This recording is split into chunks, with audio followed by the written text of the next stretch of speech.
17 Agustusan. Ya, Bapak Ibu ya, 17 Agustusan. Ada perlombaan di situ. Ada perlombaan panjat pinang dan lain sebagainya. Sepak bola. Baik. Sekarang Bapak Ibu, di mana apakah sepak bola itu masuk dalam unsur kategori permainan judi atau tidak? Tergantung. Misal, kalau dalam permainan sepak bola tadi, orang yang mendaftar ada 30 grup. Setiap 30 grup itu mendaftar dan membayar 250.000. Berarti 250.000 kali 30. Kan begitu? Nah, dari 250.000 tadi dikali 30 grup tadi, dari situlah kemudian digunakan untuk membayar hadiah dan piala. Baik piala, baik medali dan lain sebagainya. Bapak Ibu sekalian yang berbahagia, kalau ini yang kita lakukan dalam setiap apapun itu transaksinya, apapun itu permainannya, itulah yang disebut dengan judi. Karena kita memperebutkan sesuatu yang memang kita kumpulkan sama-sama. Kita semua yang ada di dalam ruangan ini, dalam masjid ini, kita ngumpul uang 50-50. Kemudian kita main. Entah itu main congkak, main batu, main apa terserah. Entah itu main batu domino, main catur dan lain sebagainya. Yang kalah, yang nggak dapat, yang menang ambil. Maka ini disebut dengan judi. Alladzina amanu taqullaha wa qulu qawlan sadida yuslih lakum a'malakum wa yaghfir lakum dhunubakum wa may yuti'illaha wa rasulahu faqad faza fawzan 'azima. Wa qala Allah ta'ala ya ayyuhan nasu taqu rabbakum alladzi khalaqakum min nafsin wahidah wa khalaqa minha zawjaha wa batha minhuma rijalan katsiran wa nisaa'a wattaqullaha alladzi tasaaluna bihi wal arham innallaha kana 'alaikum raqiba. Bapak Ibu sekalian yang berbahagia, puji syukur kehadirat Allah atas limpahan rahmat dengan mengucapkan alhamdulillahirabbil alamin. Bersalawat kepada Nabi dengan mengucapkan Allahumma salli ala Muhammad wa ala ali Muhammad fil alamin innaka Hamidum Majid. Mudah-mudahan di maghrib ini Allah limpahkan rahmat dan karunia kepada kita semua. Allah jadikan rumah tangga kita sakinah, mawaddah, warahmah. Allah jadikan anak-anak kita saleh dan salihah yang selalu taat kepada Allah, yang selalu berada dalam keistiqamahan untuk beribadah kepada Allah, menjadi orang-orang yang selalu berada dalam lindungan Allah. Amin ya rabbal alamin. Baik Bapak Ibu sekalian yang berbahagia, di malam hari ini kita akan coba mengkaji dua hal.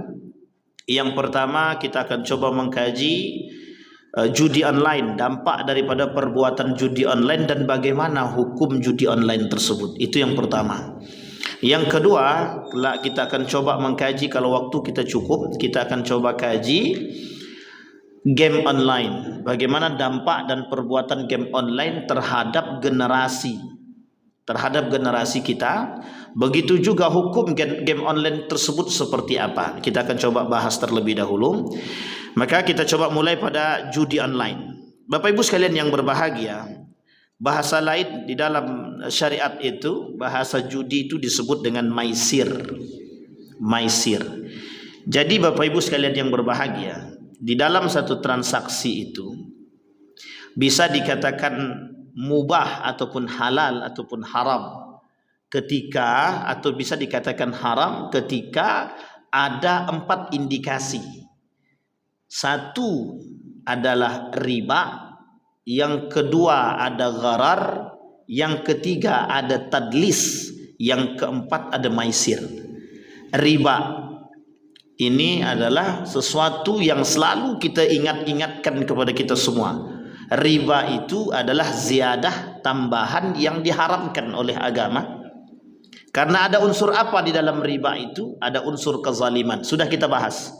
Sebagian, setengah sudah kita bahas. Nanti insya Allah kalau bulan depan kita diizinkan bertemu kembali, kita akan bahas kembali riba dalam konteks kehidupan sehari-hari dan apa saja, dan dalam aspek apa saja ada unsur riba tersebut yang mohon maaf kadang kita terlupakan, bisa jadi kita masuk di dalam dia.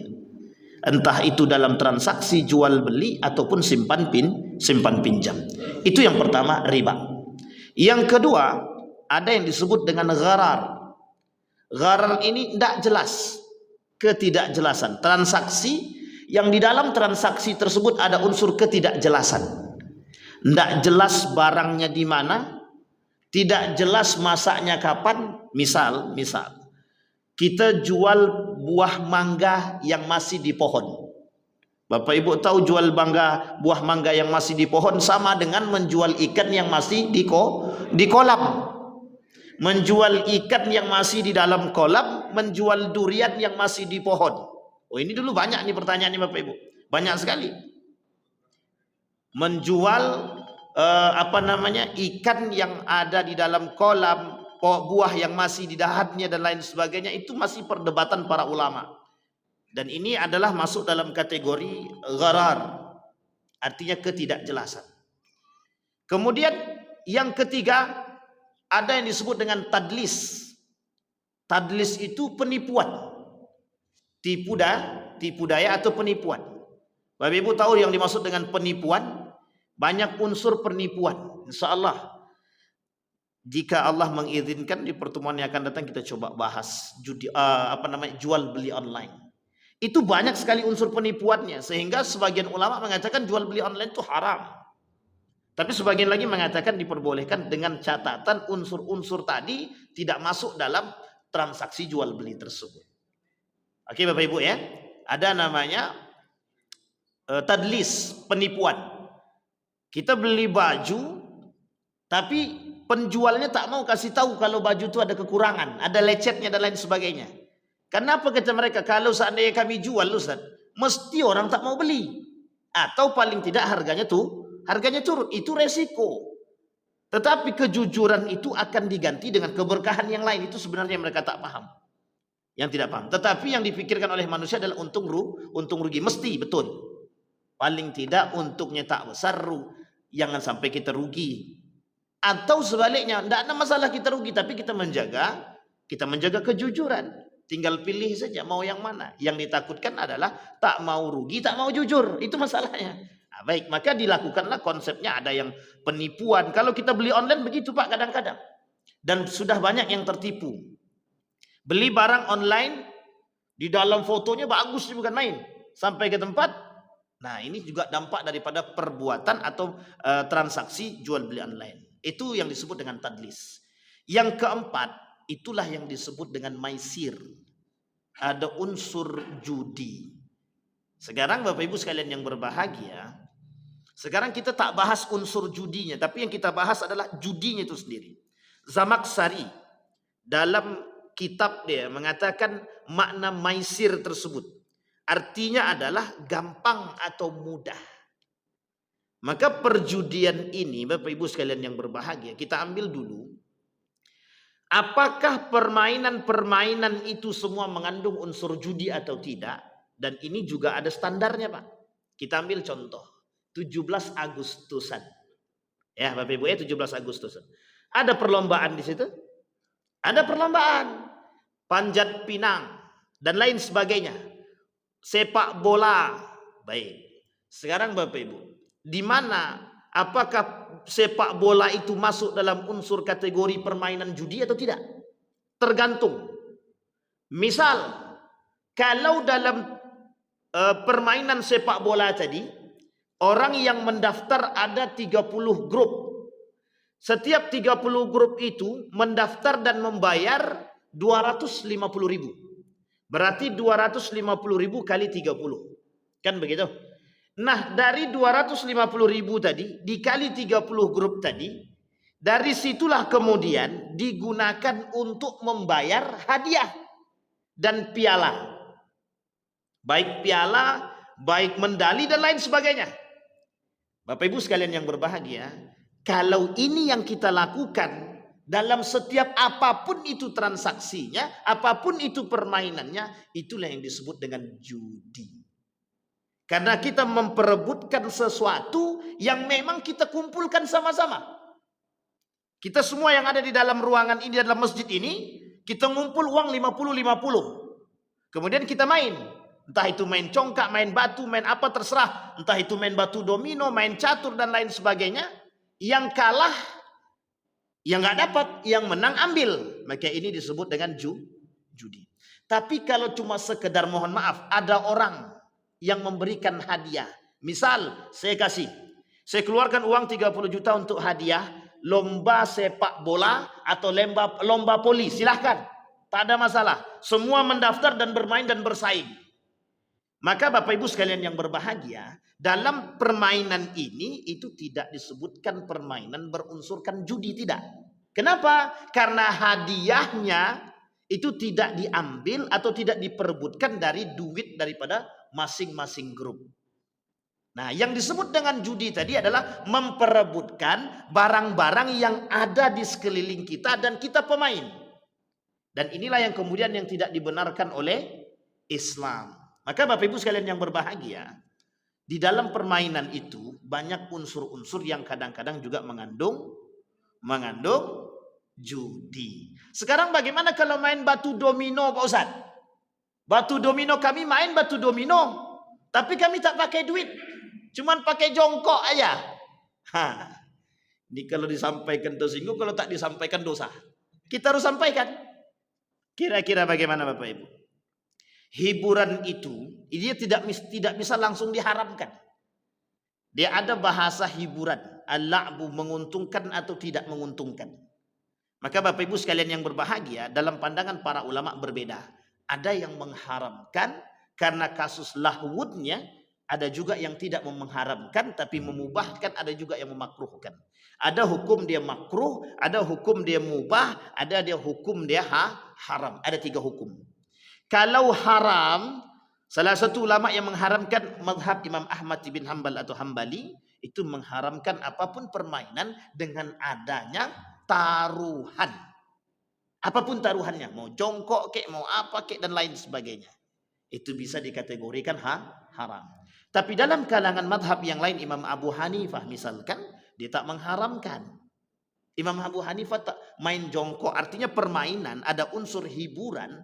Yang unsur hiburan ini tidak mengeluarkan uang yang bisa merugikan orang lain, tak masuk dalam kategori judi, maka dikatakan mubah. Tapi yang lain mengatakan hukum permainan itu makruh. Artinya kalau makruh apa Ustaz? Ya, kalau makruh ditinggalkan berpahala, kalau dilakukan tak berdosa. Kalau dilakukan tak berdosa, tapi kalau ditinggalkan alangkah lebih baik dia. Bapak Ibu sekalian yang berbahagia, bahkan Nabi mengatakan kelak di akhir zaman, kata Nabi, permainan musik itu akan tersebar banyak dan akan melalaikan orang. Nah, yang ditakutkan dari permainan tersebut itu tergantung, permainan-permainan itu tergantung pada kondisi juga dalam pandangan Islam. Baik Bapak Ibu sekalian yang berbahagia, itu bentuk permainan yang fisik dan dia jelas. Sekarang ada permainan yang disebut dengan online, yang disebut dengan judi online. Kita masuk terlebih dahulu pada hukum judi online. Tradisi judi itu adalah sebelumnya diharamkan itu menjadi sebuah praktek jahiliyah. Jadi permainan jahiliyah judi tadi itu Pak. Judi itu adalah permainan-permainan jahiliyah yang mereka lakukan untuk menunjukkan siapa di antara mereka yang hebat. Siapa di antara mereka yang paling kuat, yang paling pintar, yang paling cerdas. Termasuklah salah satunya sebelum datangnya Islam tadi, ada namanya perjudian pergulatan. Jadi gulat, tinju, sparring kalau bahasa kita tuh, itu dulu sudah ada. Dan termasuk salah satunya pemain itu ketika itu adalah Umar bin Khattab. Karena dulu sebelum masuk Islam, Umar itu nantang orang di atas bukit itu Pak. Di samping Masjidil Haram ada bukit namanya Jabal Qubais. Naik ke atas itu apa kata Umar bin Khattab? Kaum Quraisy yang paling kuat naik ke atas. Dan itu dipertontonkan Pak. Dipertontonkan siapa yang paling kuat. Sehingga mohon maaf ketika itu memang diakui bahwa Umar bin Khattab itu orang paling kuat Pak. Artinya paling disegani dalam strategi berantem, bergulat, berduet. Tapi bukan dalam strategi yang lain. Tapi secara nasab, secara keturunan, kabilah, dia termasuk kabilah yang kurang terpandang oleh kabilah-kabilah Quraisy tersebut. Baik Bapak Ibu, kembali kepada masalah tadi. Nah, makna sekarang itu yang menjadi persoalan kita adalah munculnya judi online. Dulu orang sering datang Pak, datang ke tempat sana main, warung kopi kan, mainnya batu domino. Awalnya cuman jongkok aja, awalnya cuman jewer-jewer aja. Kemudian berawal dengan uang 100 rupiah, 200 rupiah, 1.000, 2.000, 3.000 dan lain sebagainya. Sampai dan itu hari ini menjadi menjamur-jamur Pak judi tersebut. Kami tak main judi lagi Ustaz. Bapak Ustaz boleh tengok di setiap tempat tak ada lagi judi. Betul. Sekarang sudah pindah judinya di mana? Di online, di HP. Nah, sekarang kita sebelum berbicara pada dampak, kita bicara pada hukum terlebih dahulu. Sekarang pertanyaannya adalah bagaimana hukum judi online? Ini yang kemudian menjadi persoalan.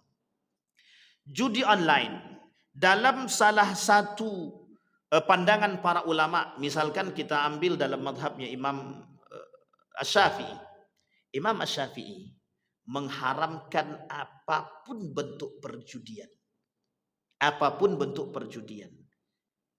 Baik dia online maupun tidak online. Merujuk kepada dalil dia. Yas'alunaka 'anil khamri wal maisir.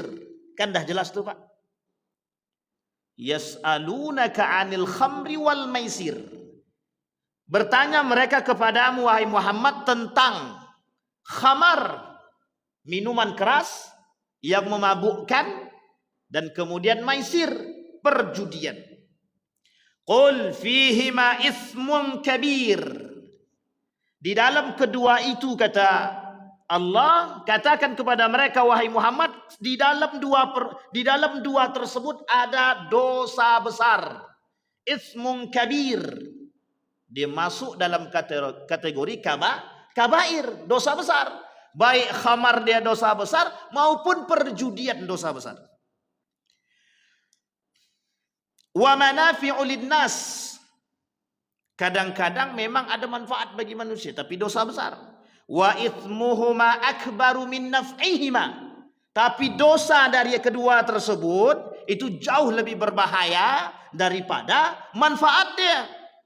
Wa ithmuhuma akbar min naf'ihima wa yas'alunaka madza yunfiqun qulil afwa kadzalika yubayyinullah lakumul ayati la'allakum tatafakkarun. Kalimat terakhir kita bahas. La'allakum tatafakkarun diartikan bagi orang yang berfikir. Wahai orang yang berfikir, tidakkah kalian melihat dengan akal kalian?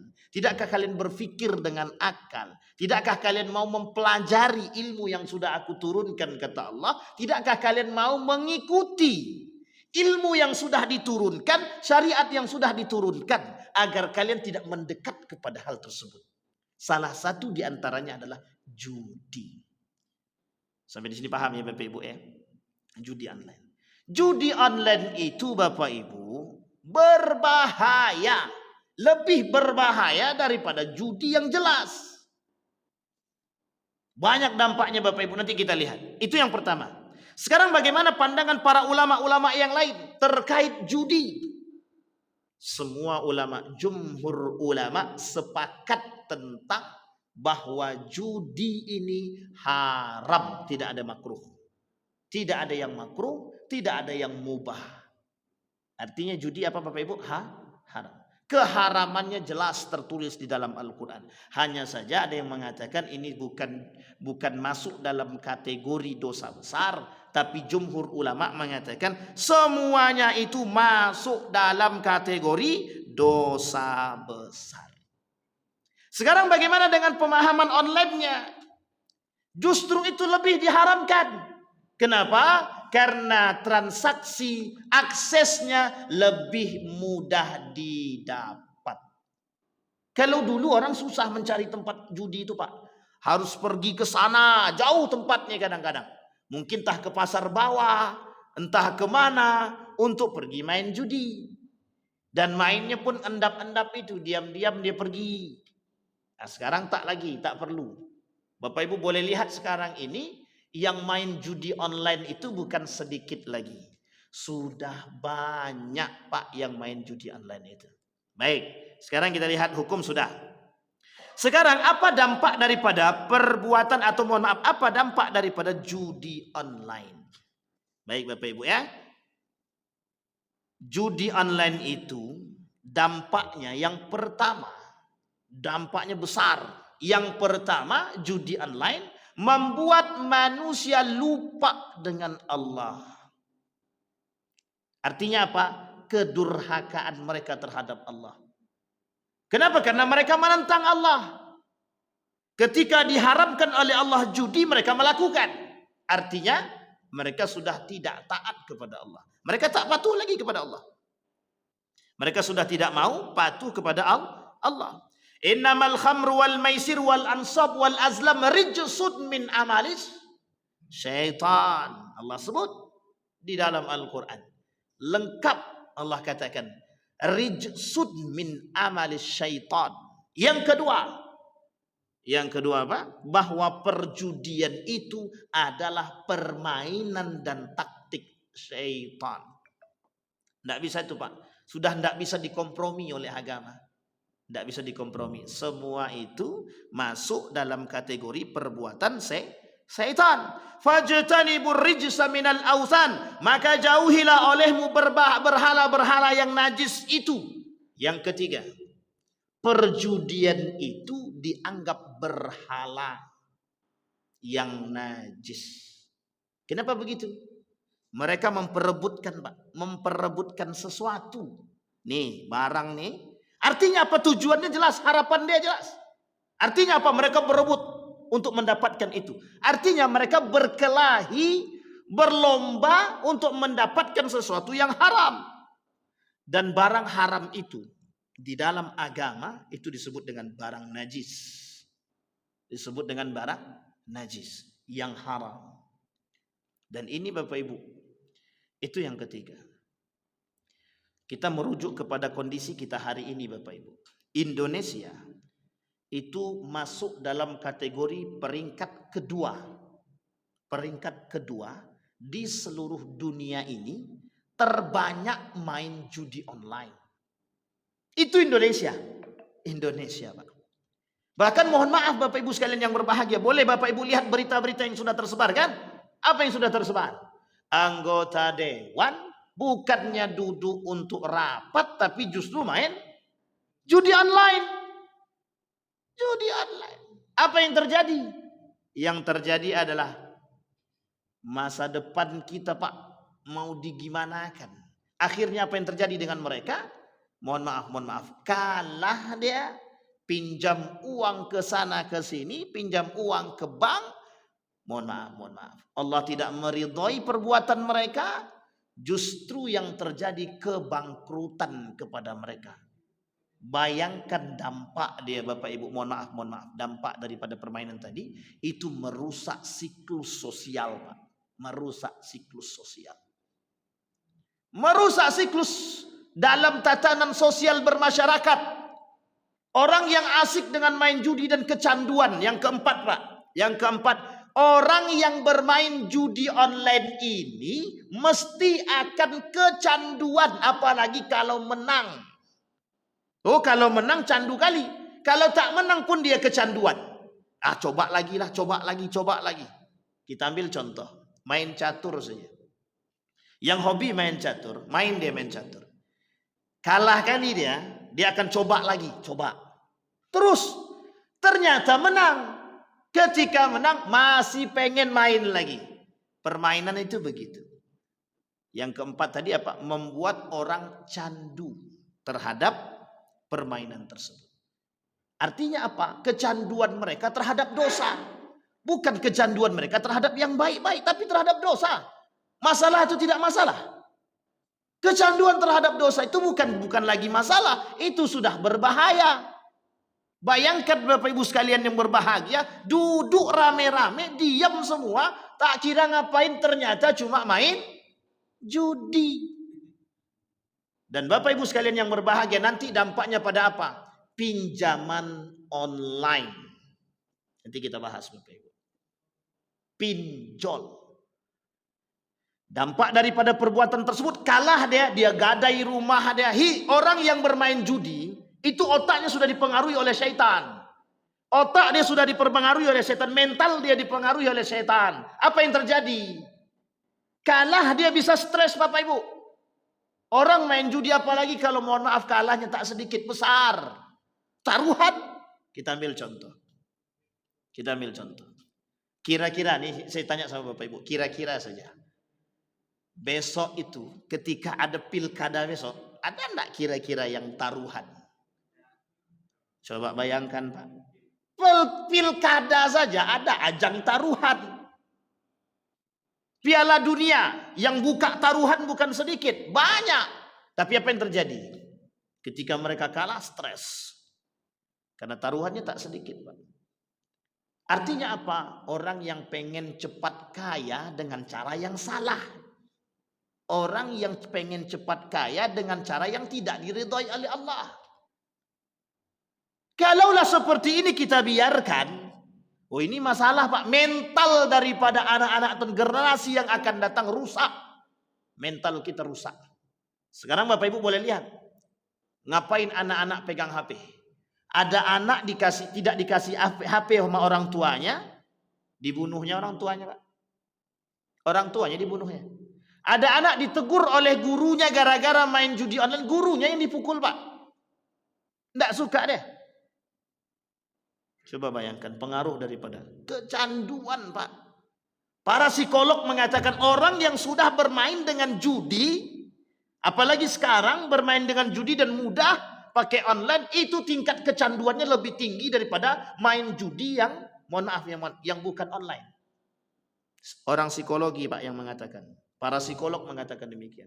Apa kata para psikolog? Dampak dia lebih berbahaya daripada judi yang konvensional. Judi biasa. Coba bayangkan. Pengaruhnya apa? Bukan hanya stressing Pak. Pengaruhnya adalah pada mental. Kelak kita tak punya generasi yang mental pejuang. Kelak kita tak punya generasi yang bermentalkan pekerja keras. Tapi rata-rata nanti generasi kita karena mereka biasa main judi online, biasa main judi, kita punya mental generasi yang mentalnya mental penjudi. Jangan tersinggung. Habis ini kita pulang ke rumah Bapak Ibu, kita cek. Betul enggak anak-anak kita ada yang main atau tidak? Kita berharap tidak ada yang main. Tapi kalau ada yang main, mohon cepat-cepat diatasi Pak.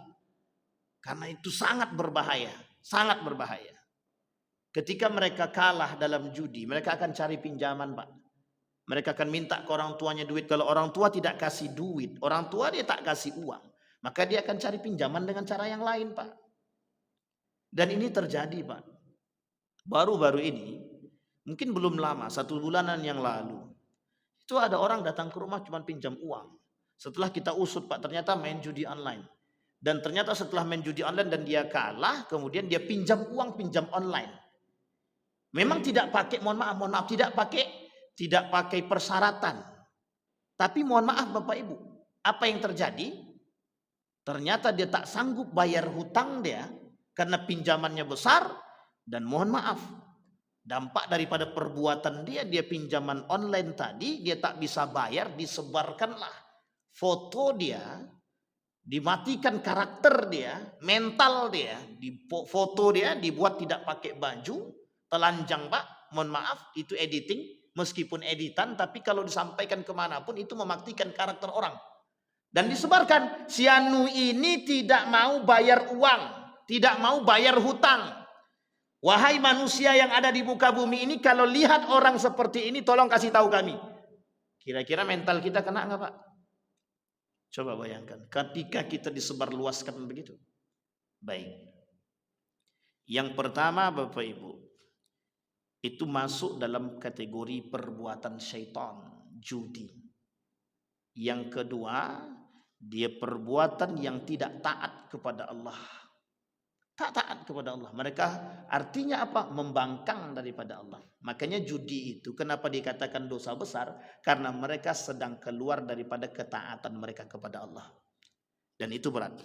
Yang ketiga, itu dianggap sebagai perbuatan yang najis.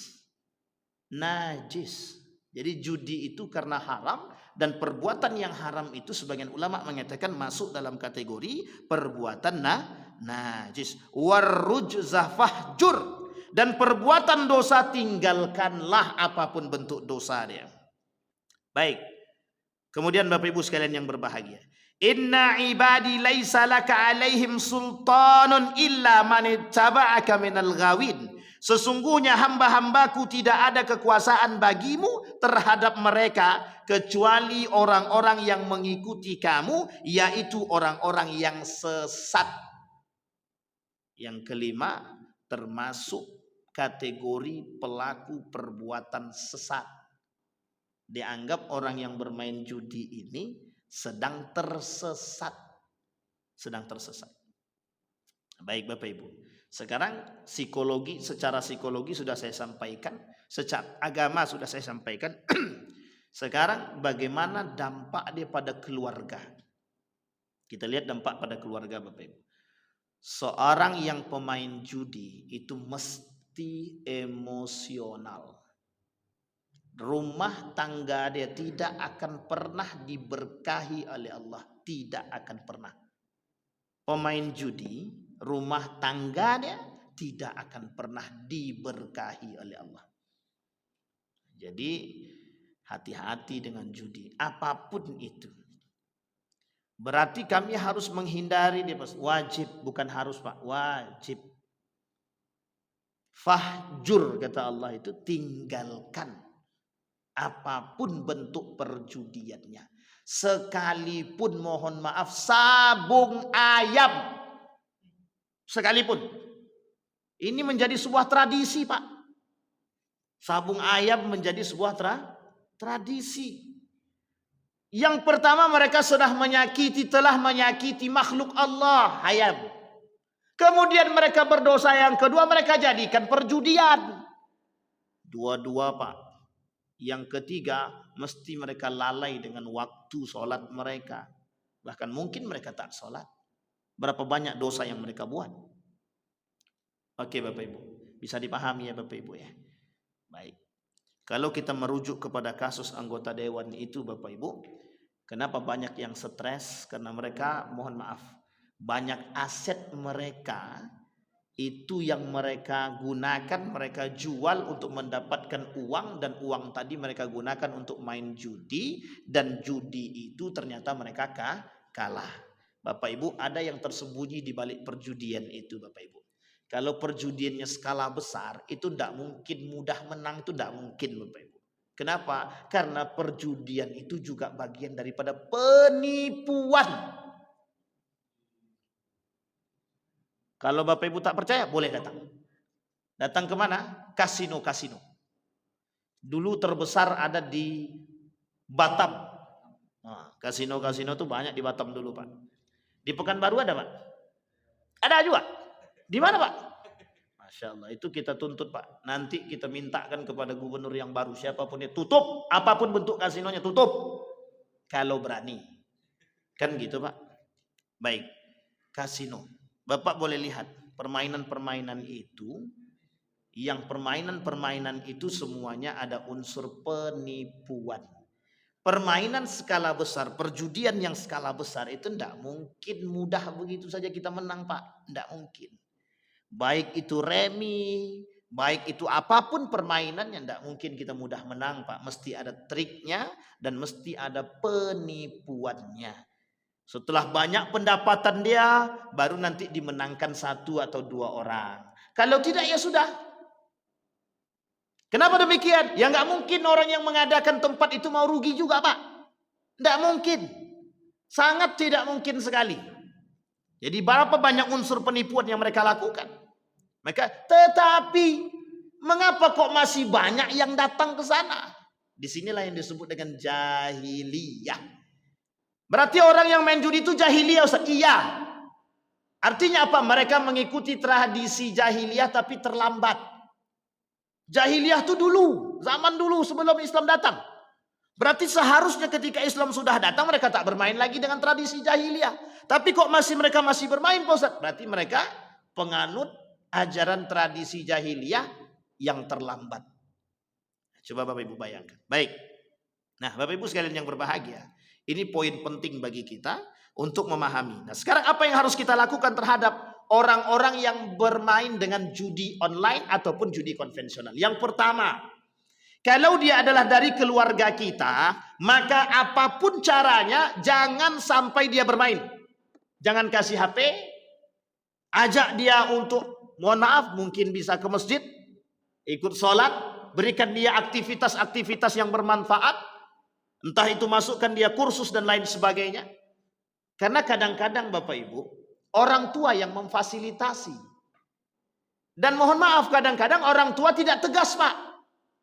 Main apa tuh nak? Main biasa Bu, main biasa-biasa aja. Tapi orang tuanya tak tengok dulu. Betulkah dia main biasa-biasa saja? Bisa jadi dia bohong. Ternyata setelah dicek dia main judi.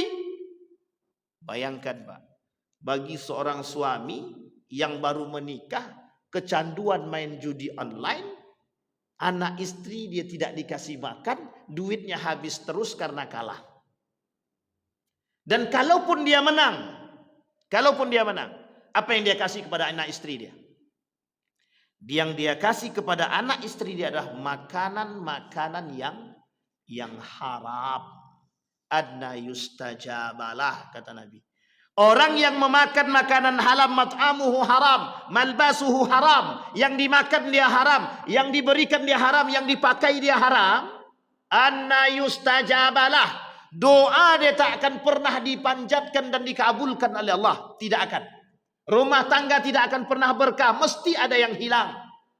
Apa yang hilang? Paling tidak yang hilang dalam rumah tangga mereka keberkahan. Malaikat pun tak mau masuk. Jangan kan malaikat, setan aja mikir masuk. Apalagi malaikat Pak. Bayangkan.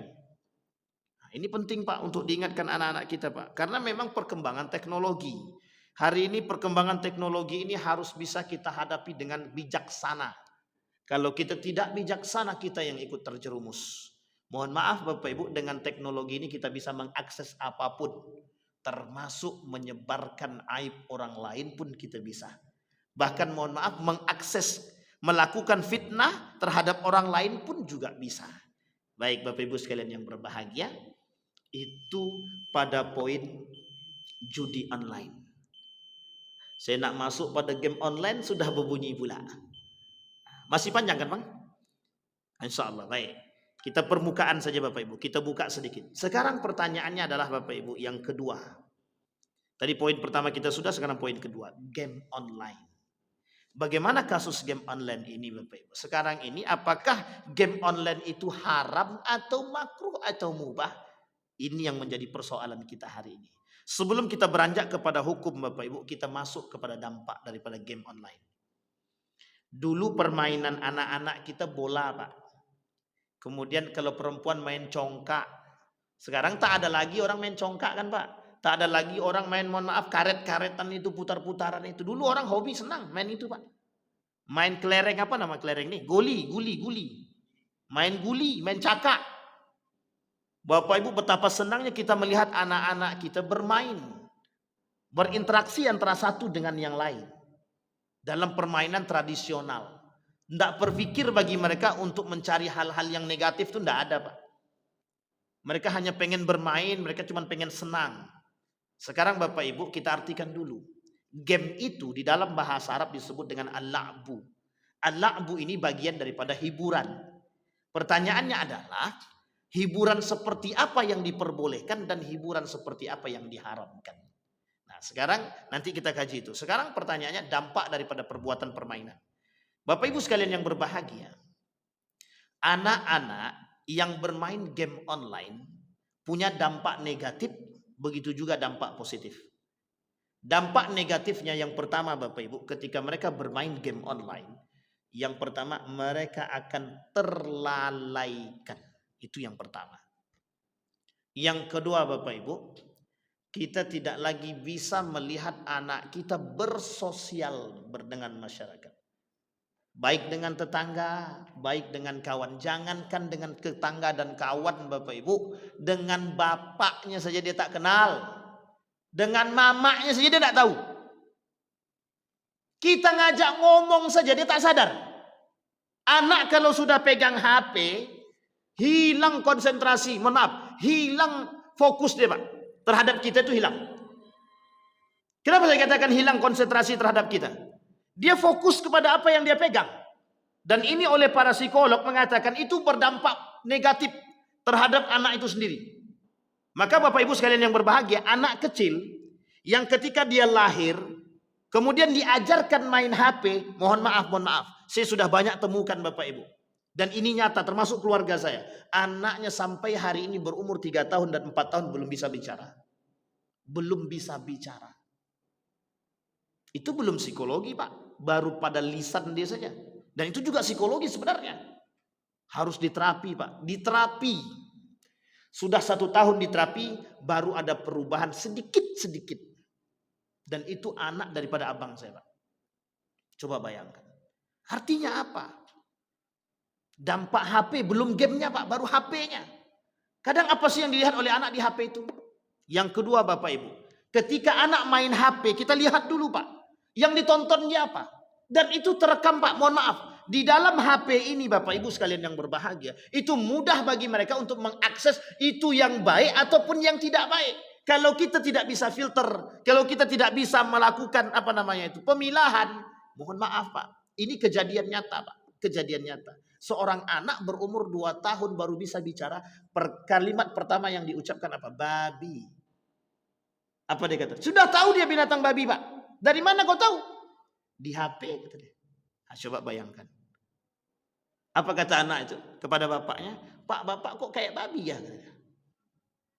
Satu sisi bapaknya mau tertawa, tapi satu sisi pasti emosi Pak. Kenapa emosi? Karena dampak daripada apa yang dia pegang. Nah, Bapak Ibu sekalian yang berbahagia, itu belum masuk pada gamenya Pak. Baru masuk pada dampak main HP bagi anak kecil.